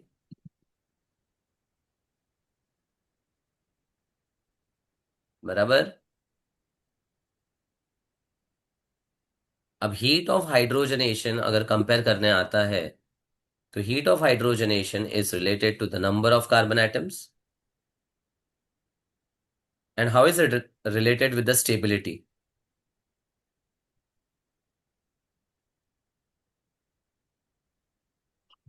Inverse. जो ज्यादा स्टेबल है, आप देख सकते हो साइक्लोहेक्सा 1,3-डाइन ज्यादा स्टेबल है, तो उसका हीट ऑफ हाइड्रोजनेशन कम है। बट जो कम स्टेबल है उसका हीट ऑफ हाइड्रोजनेशन ज्यादा है। भी ग्राफ से ये भी क्लियर हो गया। Correct. Hello hello hello, Yes, sir. Yes. Respond करो। Correct and order of bond energy of CH bond is,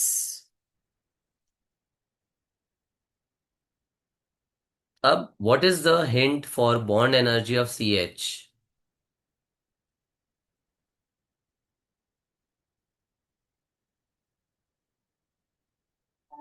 जब CH बॉन्ड टूटेगा So तो the what will it form? hybridization of carbon. That's okay. और कुछ? Double bond carbon has more bond energy. Can you relate it with something direct concept? CH bond टूटने पर what will you get? Acidic edge. CH is not acidic edge. It will break symmetrically. Free radical. हाँ, तो क्या करोगे? You will just check. Stability of the radical. बस ना, क्यों complicate कर रहे हो चीजों को? Stability of the carbon free radical. अच्छा, जो कार्बन फ्री रेडिकल ज्यादा स्टेबल होता है उसका बॉन्ड तोड़ना, Will be easier.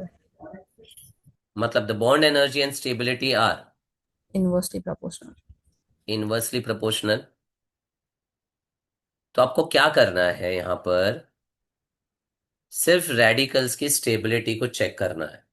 अब 1 to 6 में H1 जब निकलेगा, which radical is this?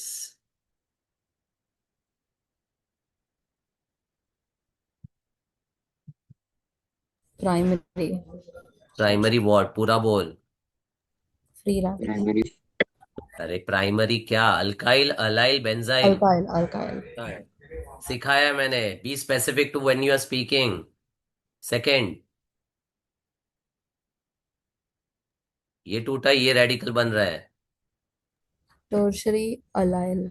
Super. अब होपफुली ये बहुत इजी हो गया। H3।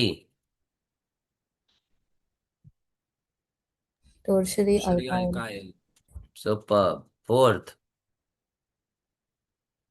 Secondary allyl. है ना? सी बनाओ, बनो मत। अगर सी बना रहे हो तो प्रॉपरली समझेगा what I am saying. 5। Primary allyl. Good enough. Sixth, Vinyl. Useless. तो अब समझ में आ गया क्या है ये? तो सबसे हाईएस्ट एनर्जी किसका? H6. तो H6 वाला तो दो ही ऑप्शन है, तो आपने ये और ये तो रूल्ड आउट कर दिया।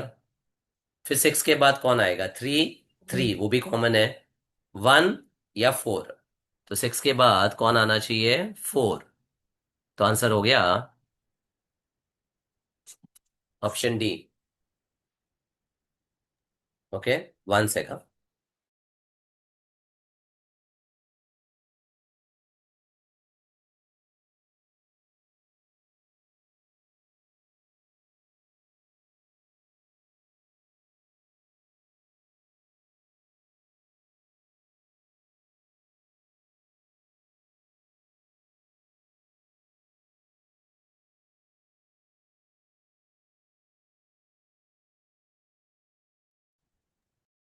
Hello, Yes, sir. ठीक है, ये क्लियर हो गया अभी? See, all the questions are simple. Don't see it as a difficult question. It's a concept which we have done. Just application आपको बराबर रिलेट करना है। Next, stability of carbocation.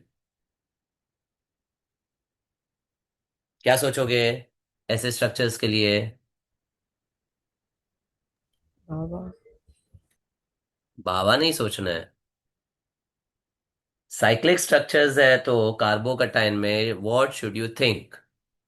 Aromatic. Super. Aromaticity, Huckel सोचने का इधर।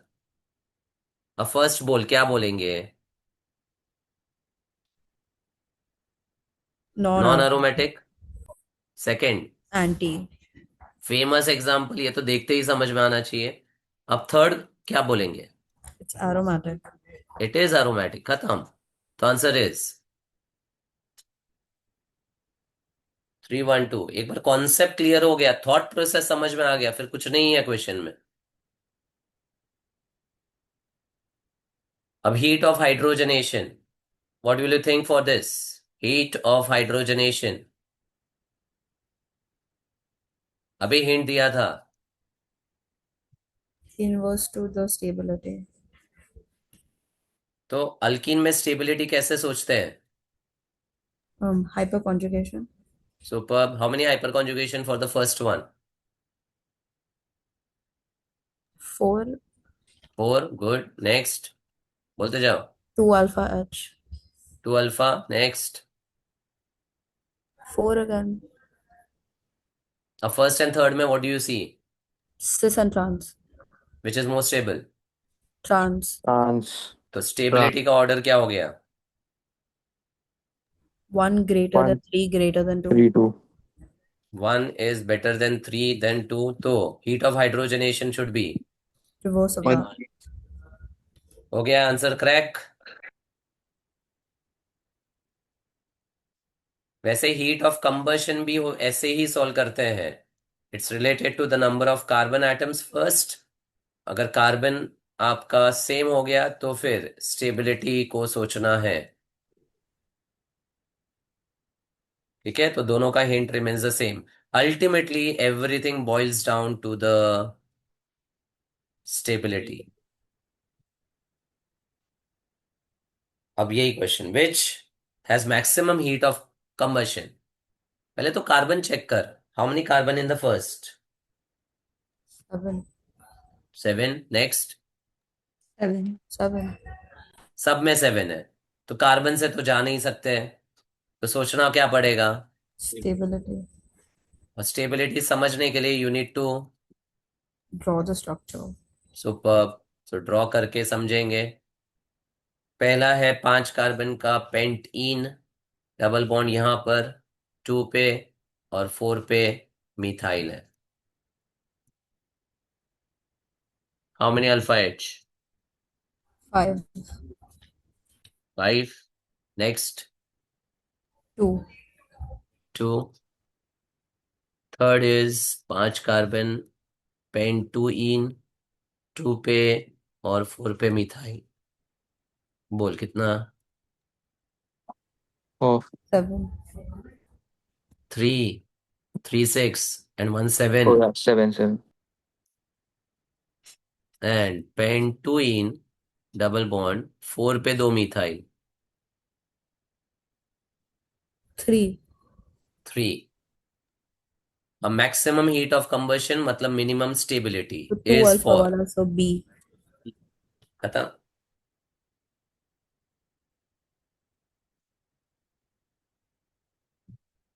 Next. The heat of combustion graph for isomeric alkenes of molecular formula C5H10 is given. So, heat of combustion for isomeric alkenes.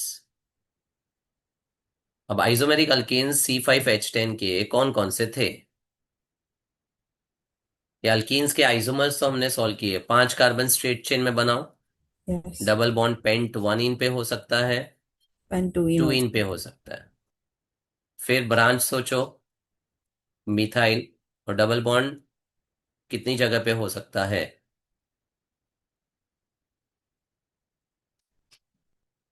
3 places. 3 places. अब इसमें से जो second वाला है वो सिस प्लस ट्रांस भी शो कर सकता है. तो isomeric alkenes 5 + 2. How much is 5 + 2? 8. 5 + 2 is 6. तो आपको 6 अल्केन्स दिख रहे होंगे P2U. समझा Yes. क्या बोल रहा हूँ? Am I clear on this? Please keep responding. Yes. तो ये जो करा चुका हूं उसमें मैं फास्ट जा रहा हूं. Don't expect me to do all this thing slowly. This is something we have done. अब खाली उसको रिलेट करना है. अब अगर हीट ऑफ कंबशन में कंपेयर करूं तो it's inverse to the stability. For that you will check. Alpha H. So first में 2 अल्फा, सेकंड में 5 alpha. 5 alpha, third 5 alpha. 5 alpha, फिर 9. 9. 9, फिर 1. 1. अब 1 अल्फा लीस्ट स्टेबल है तो उसका heat of combustion Will be highest. मतलब अगर आप ग्राफ देख रहे हो तो पी कंपाउंड कौन सा हो गया? The 1 alpha 1. So this is confirmed to be P now. और सबसे हाईएस्ट स्टेबिलिटी किसका होगा? 9 alpha. तो ये आपका कौन सा कंपाउंड हुआ? U. U. U.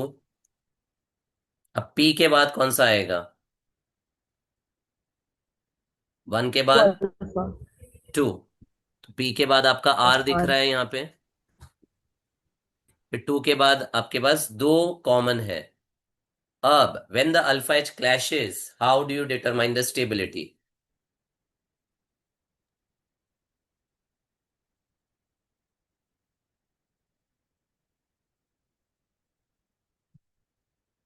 If you remember, isobutylene versus the butane, दोनों में अल्फा एच क्लैश होता था. Oh, which shows cis and trans. तो इसमें भी 6 अल्फा है, इसमें भी 6 अल्फा है, कौन सा ज्यादा स्टेबल है?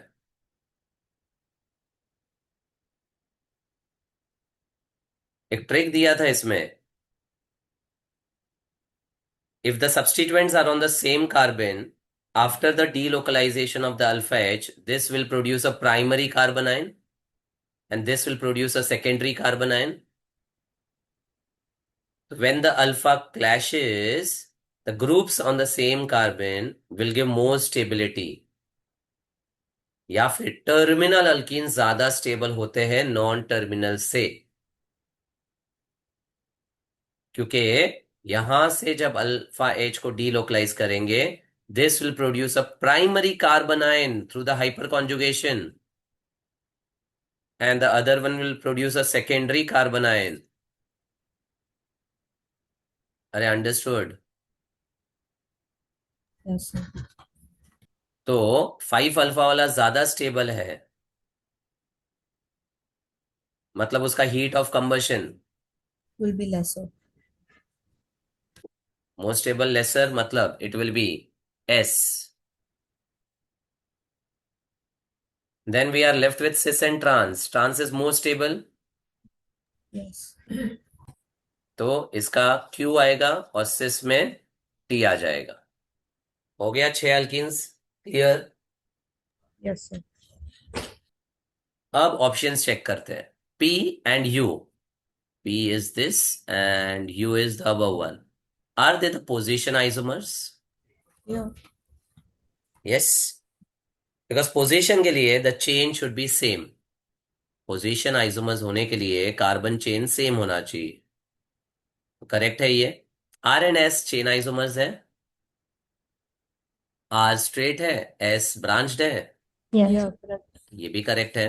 ऑफ कोर्स आंसर तो समझ में आ चुका है सबको, ऑल है। अब Q and T are the geometrical isomers, yes, खत्म। So we have done nothing new in this, please understand that. Digest कर लो कि हमने कुछ नया नहीं पढ़ा है।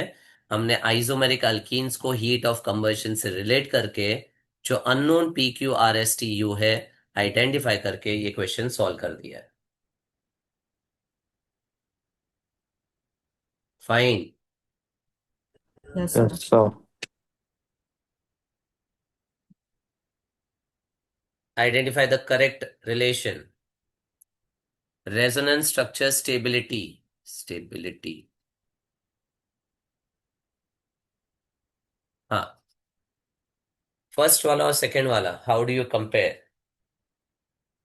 Electronegativity. Negative charge would love to stay on Oxygen. Oxygen, तो ये करेक्ट नहीं है। Next. Incorrect. Isn't this correct? I don't know. Correct, correct, Should be ना, correct, correct. Yeah, this is right. Because ये ब्रेड्स रूल वाला violation है, अभी पढ़ाया भी। अच्छा, तीसरा ऑप्शन देख लो, ये 4 RS है, ये 5 RS है, और हीट ऑफ हाइड्रोजनेशन के लिए the order should Would be have been reversed. Inverse. Should, तो ये भी गलत हो गया। और thermodynamic stability, Para. so thermodynamic stability is related with the heat of hydrogenation only when दोनों structures में, see ये वाला comparison would be very difficult and there is no perfect concept to support it, but if you look at the option first third आप rule out कर सकते हो, second sure है कि वही correct है, इसका मतलब D जो है वो आपका incorrect हो गया, यानी the meta will have more thermodynamic stability than the para. There's no perfect reason to support this, but we can rule out the option and get to the answer. समझा? Yes, sir. Yes, sir. Next, which of the following can show geometrical isomerism? अब ये structures जो आपको दिख रहे हैं, they are family of allenes. और allenes में odd number of double bonds और even number of double bonds, दो केसेस है।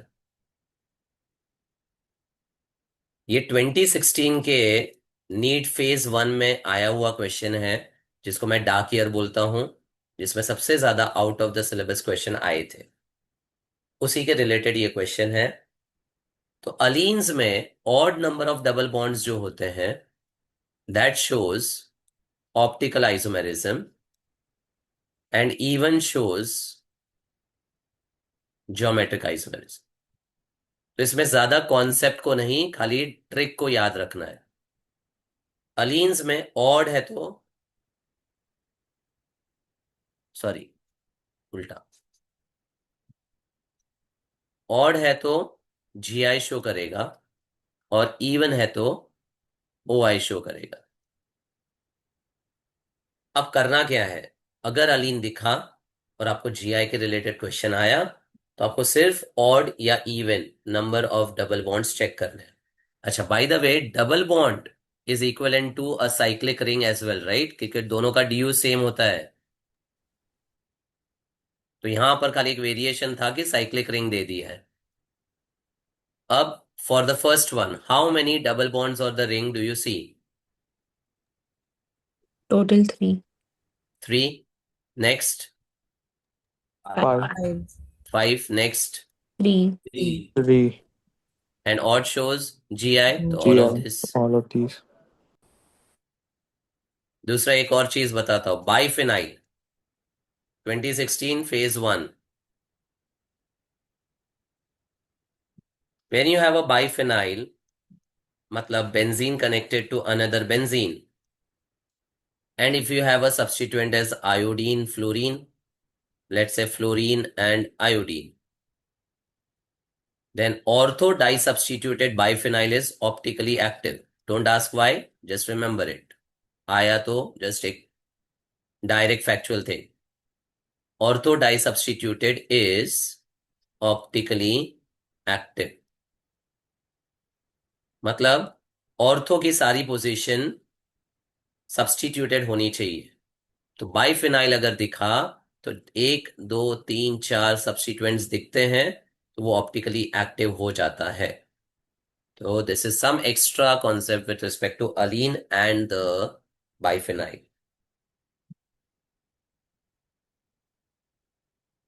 समझा? Yes, sir. Now coming to hydrocarbons का कुछ reactions. If you see the first question from the hydrocarbons, what is the difference in these two reaction for the alkynes? The above one will give an aldehyde, whereas the below one will give you a ketone. Very good. एक HBO है और एक ACH है। HBO is addition of water according to NTMR. ACH is MR with rearrangement. So A gives aldehyde, B gives ketone. Relation between A and B are Functional isomers. next में final compound D in the following sequence. What is the role of NaNH2? It will make the double bond triple and will also take the acetic H from the terminal alkyne. Double bond triple. Sorry, come again. It will take the acetic H from terminal alkyne. Yes, and एक और चीज क्या बोला तूने? We had that, no, but that I think is only with a halogen.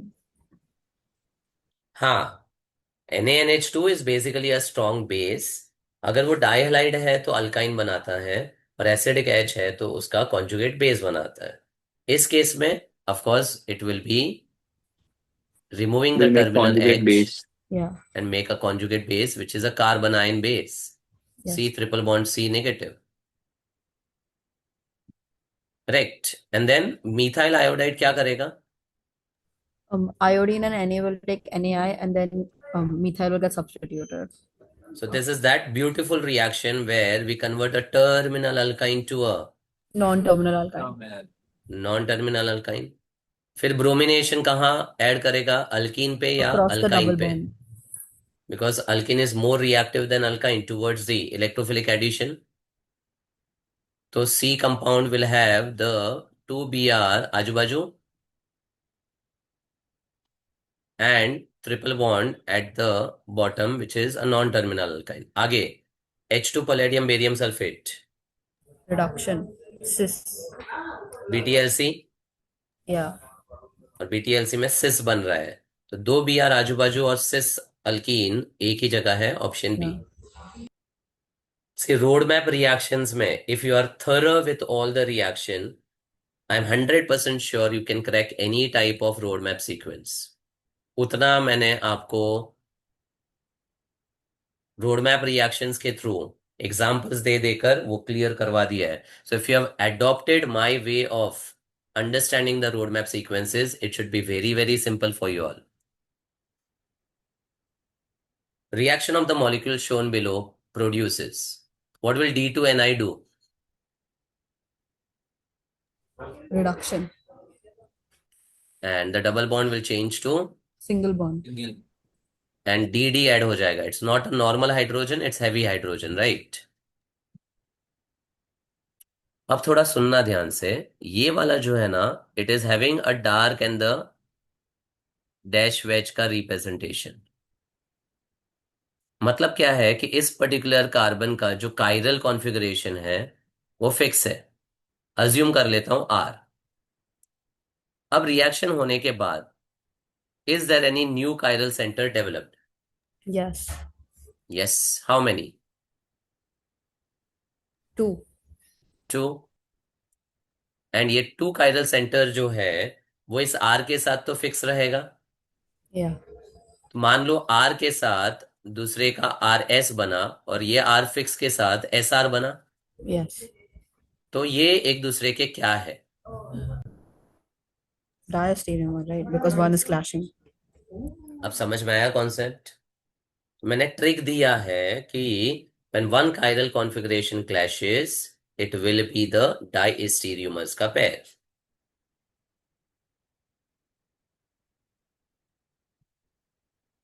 Compound X is chiral and on hydrogenation yields a mixture of two stereoisomers, one of which is chiral and the other achiral. Which is the compound X? करना क्या है? Hydrogenation. First वाले का hydrogenation करके I will get 2 methyls on opposite.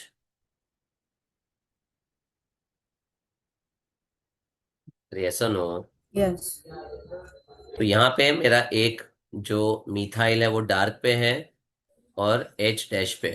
अब जब ये hydrogenation होगा, is this going to create one extra stereocentre? No. Yes, क्योंकि आपका double bond single bond methyl में चेंज हो गया है ना, तो आपके पास ये मिथाइल और H आ जाएगा इधर. Oh, okay. But what do you observe is this molecule has a Plane of symmetry, right? So it's mesomer. Correct, मतलब कायरल कंपाउंड आपको नहीं मिलेगा. सेकेंड में भी अगर डबल बॉन्ड सिंगल करोगे यही स्ट्रक्चर मिलेगा. Yes. सो 1 and 2 का प्रोडक्ट यही है. Do you all agree? But third वाले के स्ट्रक्चर में your methyl will be on 1 and 2 position, Yes. and 1 and 2 position will give you cis and trans, जिसमें से आपका ट्रांस जो है वो ऑप्टिकली एक्टिव होगा डेक्स्ट्रोलेवो के साथ.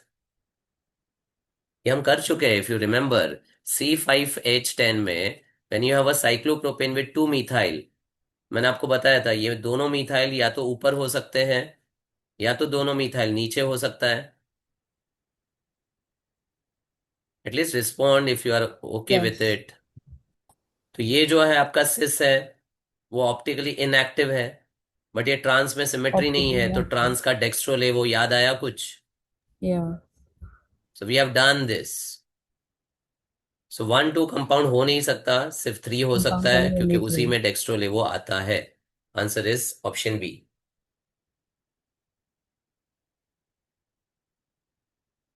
अंडरस्टूड? Yes, sir.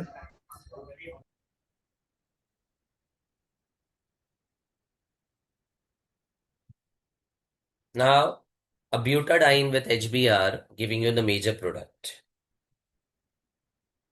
सी इसमें एक कॉन्सेप्ट है, वो मैं बताता हूँ Markov is आपको. not applicable in conjugated system. Yes, in fact mechanism से जाना है आपको. So this is the diene wala example which is conjugated, very stable by resonance. When you add the HBr, the first step will be protonation. Yes. The protonation will happen at which double bond carbon, left or right? Plus जाएगा. ज़्यादा के पास. पहला step तो आप MR का use कर सकते हो, उसमें कोई प्रॉब्लम नहीं है. Positive will be here giving you a 2-degree allyl carbocation, Yes. and then you attack the Br minus. You would simply get a product which is having the Br over this. So answer C होना चाहिए. But एक और concept, इसमें अगर मैं pi bond को shift कर देता हूं तो I get the allylic carbocation only, but now it has degraded to primary allyl. Yes. And then when I attack the Br negative, I will get the Br at this particular position. अब mechanism के through which structure is more stable, first one or second one, as per mechanism?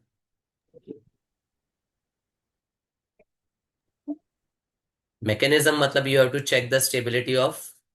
Intermediate. So which is more better, first one or second one? First one. तो इसको हम बोलते हैं kinetically controlled product which is based on mechanism, based on carbocation stability. But अगर मैं product की stability सोचूं with respect to double bond, यहां पर only there is 1 alpha H, sorry 4 alpha H, और यहां पे डबल बॉन्ड के बाजू में देखोगे 3 6 2 8 8 अल्फा है. मतलब second is more stable with respect to the product if I don't consider the intermediate.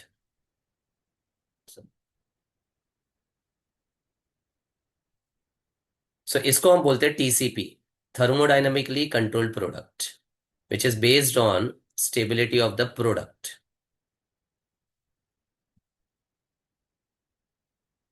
तो TCP KCP concept conjugated dienes के लिए अप्लाई करते हैं, जहां पे मैकेनिज्म से आपका फर्स्ट स्ट्रक्चर मोर स्टेबल होता है और स्टेबिलिटी ऑफ अल्कीन से सेकेंड स्ट्रक्चर ज्यादा स्टेबल होता है.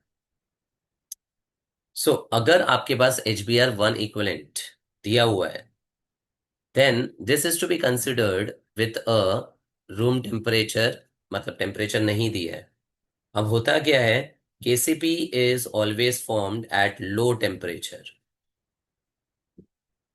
और TCP is thermodynamic. थर्मो मतलब हीट, उससे लॉजिकल है कि हाई टेम्परेचर पे फेवर होता है.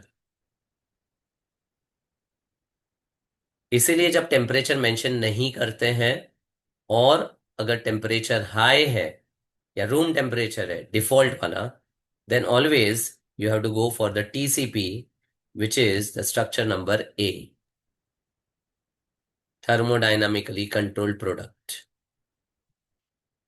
इसको हम 1,4 एडिशन भी बोलते हैं बिकॉज H और Br across the double bond directly add नहीं हुआ है, एक फर्स्ट पे ऐड हुआ है, दूसरा फोर्थ पे, और इसको KCP को 1,2 एडिशन प्रोडक्ट बोलते हैं. तो ये मैकेनिज्म स्टेबल है, ये थर्मोडाइनमिकली स्टेबल है. अंडरस्टूड? Yes, sir. तो ये एक एक्स्ट्रा नया कॉन्सेप्ट है. अब Br2CCl4 compound A is thermodynamically controlled product. What you will just see in the options. Stability of the product. And one more thing, एक simple hint है यहां से देखो, कुछ दिख रहा है TCP में, Alpha H is more. और Stability of alkene. 1,4 एडिशन दिख रहा है क्या? Yeah. मतलब जो डबल बॉन्ड्स कॉन्जुगेशन में थे, 2 Br ऑपोजिट्स में ऐड करना है. B. कौन सा ऑप्शन वैलिड हो गया? B. A और B दोनों? But Yeah, but bromination we know is anti-addition. what type of addition? Anti. इसलिए आंसर बी होगा, डार्क और डैश वेज कॉम्बिनेशन। क्लियर? अरे अंडरस्टूड। Yes, sir. ठीक है, so majority of the things I have covered in this session, and lot of things what I have covered is an extension to what we have discussed. Few of the add-on things what I have discussed, please add it as you write your synopsis. Update the synopsis with respect to the extra things. Okay? So I'll stop here.